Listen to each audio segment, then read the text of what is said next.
This is Bigger Questions with your host, Robert Martin. Welcome to Bigger Questions. Today's big question, how can we think better? We're asking today's big question to Dr. Mark Stevens.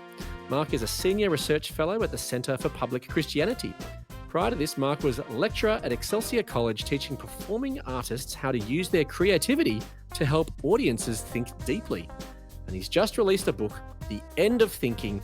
And he joins me now. Mark, welcome to Bigger Questions. It's a great pleasure to be here, Rob. It's great that you can join us. Now, how was it trying to get performing artists to help their audiences to think? That sounds difficult. It sounds difficult, but it was amazing. That's the first thing to say. I love working with artists, but really it was awakening them to what they already do, which is that art is provocative, it's stimulating, it actually deals with big ideas in a completely different way than, say, a philosophy classroom. But it was Yeah. really awakening them to being the smart people that they actually are. Right. Okay. Usually it's a little bit more interesting than a philosophy classroom as well, the arts. Is that right? You've got it. You've got it. They are fabulous. They see the world in a completely different way. They opened my eyes to new vistas. Right. Wow. There you go. So can the performing arts can be that provocative then? I think so. Done well. I mean, like any industry, there's good art, there's bad art, there's good philosophy, there's bad philosophy, there's good engineering, there's bad engineering. So not all art is by default awesome, but Hmm. great art, I think, not only gets you to feel, but it also gets you to think. Wow, that's terrific. But well, to kick off bigger questions, we like to ask some smaller questions just to get us thinking. Today, we're asking Dr. Mark Stevens about how we can think better. So, Mark, for our smaller question today, I'm going to ask you about thinking and Twitter. Now, do you think Twitter is a good place to ponder the big questions of life at all? Like a lot of questions, yes and no. Twitter's really great at starting a thought, but it's not a great place for discussing a thought. So I use Twitter for like lots of article recommendations or a brief little prompt. But I Hmm. think once you're having an argument on Twitter, you're kind of gone. Right. Okay. Well, we'll see how you go today with our smaller question. There's just one question and it's multiple choice. Now, Business Insider once wrote a blog piece about brilliant thinkers everyone should follow on Twitter. Now, the title of this piece included a specific number of brilliant thinkers to follow. What number did they suggest? Was it A, 0? There are no brilliant thinkers on Twitter. Was it B, 5? There are a handful of thinking outliers on Twitter. Was it C, 22? They gathered 22 intellectual heavyweights in areas like design, neuroscience, management, and economics. Or was it D, 396 million? Every Twitter user is a brilliant thinker. I can't believe that they would affirm D, so I'm going to go for C, 22. And you're right. Yes, Mark, you're thinking straight. For you passed, you got our smaller question right. And if we had a live audience here today, they'd give you a big round of applause. So Mark, this blog piece highlighted 22 people they constituted as brilliant thinkers. Unfortunately, that didn't actually include you on the list, as far as I No, was aware. no. But what do you think makes for a great or a brilliant thinker? What I think makes for a great thinker is, first of all, a great learner. So, somebody who actually is committed to the process of lifelong learning, because a thinker is someone who is in the process of thinking rather than in the business of always having conclusions. So, I Okay. admire people who I can sit there and go, they're still growing, they're still thinking. Not that they're vague, not that they're indecisive, but that I can see that they are open to always learning, growing, developing, and getting better. So you think then thinking is more the journey more so than the destination, so to speak? Yeah. Now, I don't want to disparage the destination because we want to get at an answer. We don't want to endlessly That's right. be chatting about something. But I think when you're talking about human beings, it is always a journey because you've never arrived. Mm. So do you think we do enough thinking in our culture today? Again, the answer is a bit yes or no, because on every decision that we make, we are thinking. Thinking's not just for the classroom, it's not just for the exam, it's not just for the essay. It is for every decision we make, whether we're talking about purchasing a home, who we want to marry, or whether what we think the meaning of life is. So, in one sense, we do thinking all the time. And so it's ubiquitous. And another Mm, state, I would say that we are not conscious enough of our thinking. We're not actually focusing on whether we're doing it well or not. And mm. that's the bigger problem. But you've just highlighted a bunch of different questions or thought processes perhaps that you could adopt. Are there different types of thinking that we need to do? Certainly, you don't want to think about the large questions of the meaning of life in the exact same way that you want to think about purchasing your groceries. So, yes, there Could be a very there are long grocery trip, I yes. suppose, Yes, as anybody you who ponder writes the an meaning of an essay orange. yes, if you write an essay about going to Coles or Woolworths is a somewhat sad thought. There's different modes or manners, and certainly I don't think together with my wife the same way I think together with my students. But by the same token, there are some commonalities in our thinking, as in our thinking should be well thought through. We should be, basing our decisions on good reasons and good evidence, even if it is picking this particular can of beans over that particular can of beans. But do we always do that, though? Do we always base our decisions on good reasons? No, not at all. And sometimes, and a lot of things, you can get away with that. I mean, we can't think about everything in detail. We'll never get out of bed in the morning. We'll never get anything done. Like we've got to just simply go through some default patterns. I don't want to consider my coffee every morning. I just want to go to my favorite cafe and grab my coffee and be on my way. So I can't have a reflective process about everything. But we do need to have the capacity to be able to stop and reflect at points if I do need to change my mind about something. And it's when we never reflect on what we're doing that we can get into trouble and we do actually get into poor thinking habits. Mm. So does this where things like social media perhaps do they exacerbate or do they help us with these decision making process or do they make it worse? Social media, again, is something that probably amplifies what's already there within us. So I Hmm. want to be careful in just blaming social media because I don't think social media has completely invented any of the habits, but it does tend to amplify what we're already like. Social media tends to create mobbing. It tends to create a kind of group think, a kind of Mm. way of kind of going, well, everybody's into this, so I've got to get into this, or I've got to have this particular opinion. And probably the big thing about social media is that it disembodies our thinking. So, particularly when we're talking about communication with other people and ideas clashing with one another, I don't like what that person said. I think it's much easier to be nastier and a more negative thinker on social media than it is face to face. Mm. Dehumanizing or depersonalizing, but they're certainly dehumanizing. Yeah, you can't hear your tone of voice, you can't see their reactions in real time, and I just think when you're typing on a keyboard, I become more venomous, and I feel like other people do too. Mm. So you wrote a book, The End of Thinking. So why did you give it that title? Do you think that we're not very good at thinking in our world today or that thinking is coming to an end? So it's a deliberate play on words with the end because in the English language, the word end can mean the finish of something, but it can also mean the goal of something. And so Okay. sometimes it might feel like thinking has ended and everybody has just resorted to shouting.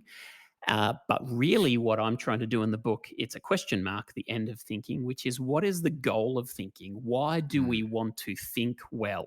And Mm. what would be bad goals in our thinking? So give us the scoop. We're sure we should all go out and buy the book anyway. But what is the goal? Absolutely. What is the goal The, of what the, is the goal of the thinking? goal of thinking is, I think, the goal of life, which is to serve and bless other people. Mm. I think thinking is an act of love towards other people. So instead of thinking about thinking as my opportunity to win stuff, to make more money, to gain more power in the world. Those are all means actually to how do I help people with what I'm saying? How do I help people with my thinking? How do I say true things that actually are of benefit to others? Mm. Obviously, today's big question is about thinking better. But why should we even bother thinking anyway? Why should we be concerned about how we think? Because I think the impact of our decisions are enormous on not only our own lives, but on the lives of others. That when we share ideas or when we believe an idea for ourselves, and when we share that idea with others in the hope that they will believe it, we really do change people's lives. It's an enormous power. Ideas are incredibly powerful. And Mm. when we use that power well, we have a very, very positive influence on people. But when we use that power poorly, then you can have a very negative impact on people. I can't tell you the amount of times, and I share this in the book, that I've encountered as a pastor and as a tertiary educator, the amount of times that people have come to me and talked about how a certain idea or thought that was given to someone early on or at some point in their life really damaged them.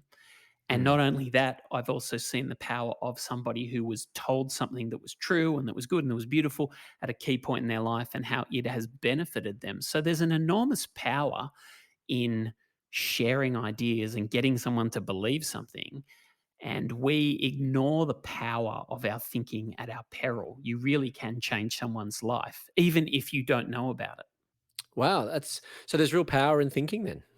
Yes, and there is a power in thinking that we don't fully calculate. So I can't tell you also the amount of times when I've found out that an idea I shared transformed someone's life, but I only found out about it 10 years later. That they Mm. came up to me and said, "You remember that class you did on this? Or you remember that conversation we had? On the basis of that, I made this decision, and it's made all the difference." And I'm usually quite shocked because it's not the ones that I thought were my profound conversations. It's normally the ones that I thought were fairly mundane and ordinary. And I've had this profound transformative effect, didn't know about it. So that encourages me to go, I've got to be in the habit of thinking well, because it's not just when I'm supposedly on professionally or when I'm getting it perfectly right that I'm influencing people. I'm always influencing people when I'm sharing my ideas. Mm. So is it hard to think well then? It is hard, but not in the ways that we might sometimes portray it, which is in the school sense of, learning uh, complex maths is hard, or learning advanced English texts is hard, or learning particle physics is hard. That's how we've normally thought about thinking. We've thought about it in terms of the actual subject matter is very, very Mm. hard. That's always hard and it's always difficult and things are complex, whether you're talking about vaccines or how to raise a kid, doesn't matter. But I'm saying that thinking is hard because one of the things that's hard about thinking is staying humble. Because a lot Mm. of the time in our thinking, we use thinking to puff ourselves up and make ourselves proud and arrogant. And so I've met a lot of people, including myself, who become worse people the smarter we get or the more credentialed we get. And it's harder to be hospitable to other people because as we grow more and more powerful in our mind, we become people who are less enjoyable to be around. Mm. So that's the bits that I'm really wanting to focus on in terms of thinking well is I think thinking sometimes deforms our character. We actually know more, but we become less, if that makes Mm. sense. Yeah. Well, speaking of some ideas, you do work for the Center for Public Christianity, and but so isn't thinking contrary to the Christian message? Because American author atheist Ernest Hemingway once said, "All thinking men are atheists." And you can also buy a T-shirt on Amazon which has "Jesus saves you from thinking" printed on the front. So doesn't the Christian message therefore discourage thinking and just just trust Jesus? Don't have to worry about thinking. Certainly, there's a number of atheist thinkers who would think so, and there's probably sometimes some Christian thinkers who've presented faith as if it's opposed to reason. So there is this idea sometimes that faith and reason are antithetical to one another and that they kind of mutually repel one another. They're kind of allergic to one another. You can't have faith with reason and you can't have reason with faith. But in the Christian story, actually, what faith is reasonable trust. Mm. It's a recognition that you have to have good reasons to trust in this God, this Jesus, but it isn't the case that it's unreasonable trust. The Christian story never calls people to trust in Jesus on no evidence at all. In fact, it actually tries to present you with good reasons to believe and then to exercise your trust because there is a strong basis for it. Mm. The Bible actually speaks against following myths and cleverly devised stories. It knows that you can believe for terrible reasons and it wants you to believe for good reasons. Mm. So atheism then is that a more natural path to take for the thinker? Do you think? No, it's often presented by people as being the thinking option because for many people, they've come out of a religious background where they were never encouraged to investigate the reasons and they were never encouraged to ask good questions of the faith. And so the first time they did it was in the context of an atheist journey.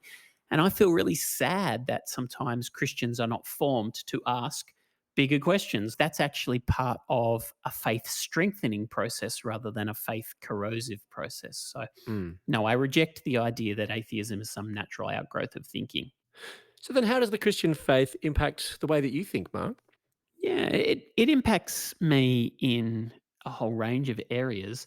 The first thing is that it does have a robust commitment to the truth, that it wants, God calls me to believe in him because he's really there. And I can think about my faith and find him at the end of that thinking. And so I've never found a conflict in my faith between trying to imagine something that isn't true, but rather God is calling me to discover that he is the truth and he is the way and he is the life. So therefore, Christianity has encouraged me in my investigation and my curiosity in the world. It's also encouraged me to think about what is the good of thinking. That is, what's the aim of what I'm trying to bring about by knowing things? Because the end of thinking, that's why the book is written the way it is, because I've realized that this incredibly powerful brain that we all have is meant to actually do good things, not just for me, but also for other people. That if I learn to become a medical doctor, the real benefit of that is not my salary, but it's actually the blessing I can bring to other people. If I'm a philosopher, the real benefit of that is not that people would praise me as a smart person, but the ability to help others think well about life. If God has enabled me to be an engineer, it is not just simply again about my ability to live in a nice suburb, but it's about my capacity to be able to build and create things within the world that enable good. Mm, mm. Well, Mark, there is a verse in the Bible from the book of Romans in the New Testament, which speaks a bit about the manner of our thinking or how we are to think in some sense. From Romans 12:3, which says, "For by the grace given me, I say to every one of you, do not think of yourself more highly than you ought, but rather think of yourself with sober judgment in accordance with the faith God has distributed to each of you." So, how does this then, Mark, help us to think better? So the key in that particular verse is the way that there's an encouragement to consider oneself with sober judgment, which is Mm. really a lovely way of saying you're a limited person. You're probably not as good as you think, and you probably aren't as amazing as you first think. And it's not trying to be down on you, it's trying to recognize that we need one another. None of us has a complete handle on everything. I'm not an expert in everything. I'm not the person with all the answers. The person who thinks they've got all the answers, unless you're a talkback radio host, you don't have all the answers. What you have Maybe on is Twitter, perhaps? maybe on Twitter, you have all the answers. Even the smartest person in the world knows a few things really well, maybe a lot of things somewhat well, and then a massive amount of things they don't know well at all. And that's certainly true for me. And so, sober judgment is really the capacity for me to sit there and go, here's where I'm really strong. Ask me lots of questions about that. Here's where I'm not so strong. So maybe you want to think about this. And then if you ask me something about, kind of French pastry cooking, then I'd be sitting there going, yeah, I'm not the right person for that. Okay. Right. Because it does also say, it says, it provides a contrast there. It says, do not think of yourself more highly than you ought, but rather think of yourself with sober judgment. But now some people are critical of the Christian faith, that it's too down on people, that it says that we're all negative and that we should, people are hopeless, and you think yourself very low. How does this help us to think through that? I think the Christian story is incredibly, incredibly dignifying to all people. It says that all people are made in the image of God, and that's an incredibly powerful image. It's actually a royal image. It's an image of how wonderfully gifted and capable people can be. And I think if you look at human history, we have this capacity to invent things, to know things, to name things that has been there from the very beginning that is brilliant. So, the first statement of the Christian story is to say humans are wonderful, but they are also limited and contingent, which means Mm, their wonderfulness does not take away or does not mean that they have no limitations. And so it's not that we want to be down on ourselves or that we can never know anything. It's that really, I think it's a call to community, which is that we need one another, that it's not only I'm brilliant, it's you're brilliant too. And so how do you learn from my brilliance and how do I learn from your brilliance? And mm. sometimes that will mean me going I'm wrong, which is the harder bit. But also the joy is that wow, you can play piano and I can write essays and you can build bridges and you can fix broken bones and wow, we need one another. Mm. Isn't it also a call to humility as well? It is. It is. And the humility is again sitting there going, well, I'm not as good at everything as I would like to be. I'd love to be able to be good at everything, but I particularly like to be good at mechanical things that would mean don't have to pay as much money to people who are. But I'm just not. I'm just, and that ship has sailed, I think, in my life. But the call to humility is also a call, and this is another part of the Christian story, which says even though we're glorious, we are also capable of profound error and, in Christian terminology, sin, which is that we can actually corrupt our strengths, that we can turn our strengths towards evil. And so humility is recognizing not only my limitations, I'm not awesome at everything, but also it recognizes my capacity to actually take something that's good and use it for selfish purposes that at that are not entirely clear to me when I'm in the middle of doing that. So I can think of lots of times when I've taken my gift of knowledge about some topic and I've actually used it to hurt or harm or slander Mm. someone else. And I'm ashamed about those things, but I have to have an awareness of being able to go, I got that wrong and I got it really wrong and I need to apologize. So, how do we build that awareness of when our thinking can take us down the wrong path? Yeah, that's a great question, Rob. I think the first port of call is to always be open to the possibility that I'm wrong.